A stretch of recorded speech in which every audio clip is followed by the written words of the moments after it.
दिल छू लेने वाली कहानी। किसी ने बड़े कमाल की बात कही है कि अवसर और सूर्योदय में एक ही समानता है। देर करने वाले हमेशा इन्हें खो देते हैं। एक कहानी है मनीष नाम के लड़के की, जो मिडिल क्लास फैमिली में पैदा हुआ, जो 12th क्लास तक टॉप करता जा रहा था। कमाल का बच्चा, पढ़ने लिखने में सबसे आगे। फैमिली को उस पर गर्व था। फैमिली को लगता था कि बच्चा जब बड़ा हो जाएगा तो कुछ कमाल करेगा, हम लोगों की लाइफ बदल देगा, हमारी फैमिली में हैप्पीनेस आ जाएगी, सब कुछ बदल देगा, सिर्फ और सिर्फ ये लड़का।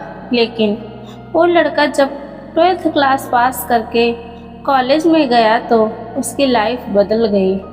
उसके आसपास ऐसे दोस्त आ गए जिन्होंने उसे बिगाड़ के रख दिया।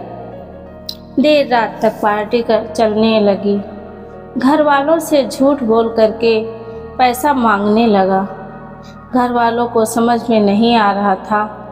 उन्होंने एक दिन इसको समझाने की कोशिश की, लेकिन मनीष ने घर वालों को डांट दिया कि आप मुझे ज्ञान मत दीजिए, मुझे सब कुछ मालूम है और आपके ज्ञान से बात नहीं बनेगी, आप शांत रहिए, मैं अपनी ज़िंदगी जी लूँगा। घर वालों ने 1 साल के बाद में जब रिजल्ट आया तो मनीष एक सब्जेक्ट में फेल हो गया, और जहाँ ये फेल होने वाली बात आई वहीं ये बात इसको ईगो हर्ट कर गई कि जो लड़का 12th तक टॉप करता आ रहा था वो कॉलेज में जाते ही फेल कैसे हो गया।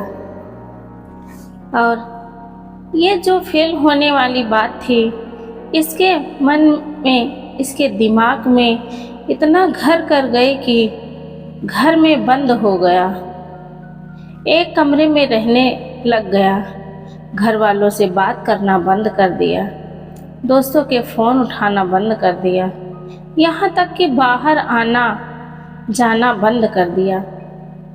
मनीष धीरे धीरे डिप्रेशन का शिकार हो रहा था। ऐसा लग रहा था कि उसकी लाइफ में यहीं पर ही ब्रेक लग जाएगा, सब कुछ खत्म हो जाएगा। मनीष जिस स्कूल में पढ़ता था, जहाँ से 12th पास आउट की थी, वहाँ के प्रिंसिपल को जब यह बात मालूम चली तो उन्होंने मनीष को अपने से मिलने के लिए बुलाया, डिनर पर बुलाया। वो इनविटेशन ये रिजेक्ट नहीं कर सका, इसको मनाना ही था। प्रिंसिपल साहब के यहाँ जाना था तो मनीष पहुँचा शाम में और उसने देखा कि प्रिंसिपल साहब गार्डन में बैठे हुए थे, अंगीठी पर हाथ ताप रहे थे। सर्दी का माहौल था। ये भी जाकर करके बैठ गया। उन्होंने पूछा कि क्या हाल चाल है बेटा, क्या चल रहा है? तो कुछ नहीं बोला। 10-15 मिनट तक दोनों के बीच में बातचीत नहीं हुई। तो प्रिंसिपल साहब ने सोचा कि क्या अलग किया जाए। उन्होंने अंगीठी में से एक कोयले का टुकड़ा जल रहा था, उसको बाहर निकाला और धड़कते हुए टुकड़े को मिट्टी में फेंक दिया। जैसे वो मिट्टी में फेंका, थोड़ी देर तो धधका, उसके बाद में बुझ गया। तब मनीष ने बोला कि सर ये आपने क्या किया? एक कोयले का टुकड़ा जो अंदर जल रहा था, धधक रहा था, हमें गर्मी दे रहा था, उसको बाहर मिट्टी में फेंक दिया, बर्बाद कर दिया। तो प्रिंसिपल सर ने कहा कि बर्बाद कहाँ कर दिया, कौन सी बड़ी बात हुई है, वापस इसको ठीक कर देते हैं। उन्होंने उस कोयले के टुकड़े को उठाया मिट्टी में से और वापस ला करके अंगीठी में डाल दिया। फिर से वो टुकड़ा थोड़ी देर बाद जलने लगा, गर्मी देने लगा। तो प्रिंसिपल सर ने पूछा कि बेटा कुछ समझ में आया मनीष? मनीष ने कहा नहीं। तो प्रिंसिपल ने कहा कि बेटा मैं यही समझाने के लिए तुम्हें यहाँ बुलाया हूँ। ये जो कोयले का टुकड़ा है ये तुम हो। तुम जब अंगीठी से बाहर आए, गलत संगति में गए, मिट्टी में गए तो बुझ गए, लेकिन वापस आ करके जल सकते हो। शर्त ये है कि अब अंगीठी में वापस आना होगा, अपनी लाइफ स्टाइल बदलनी होगी, अपने दोस्त बदलने होंगे। बस इतनी सी बात तुम्हें समझाने के लिए यहाँ बुलाना चाहता। मनीष को सारी बात समझ में आ गई, उसकी लाइफ बदल गई। हम में से कई सारे लोग ऐसे हैं जो डिप्रेशन का शिकार हो रहे हैं, सिर्फ और सिर्फ एक घटना की वजह से।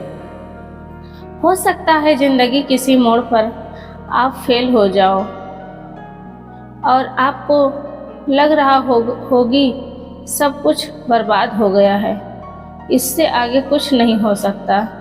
एक बार फिर से वही बात जो अक्सर आपसे कहता हूँ, ऊपर वाले के आशीर्वाद, अपनी मेहनत और अपनों के प्यार के साथ कर दिखाओ कुछ ऐसा कि दुनिया करना चाहे आपके जैसा। दोस्तों, आपको कहानी कैसी लगी? आशा करती हूँ कि कहानी आपको बहुत अच्छी लगी होगी। आपको इससे बहुत सारा मोटिवेशन मिला होगा। अगर हमारी कहानी आपको पसंद आई हो तो आप हमारे चैनल को लाइक करें, सब्सक्राइब करें और अपने मित्रों को शेयर करें। नई नई कहानियाँ सुनते रहें। दोस्तों, धन्यवाद।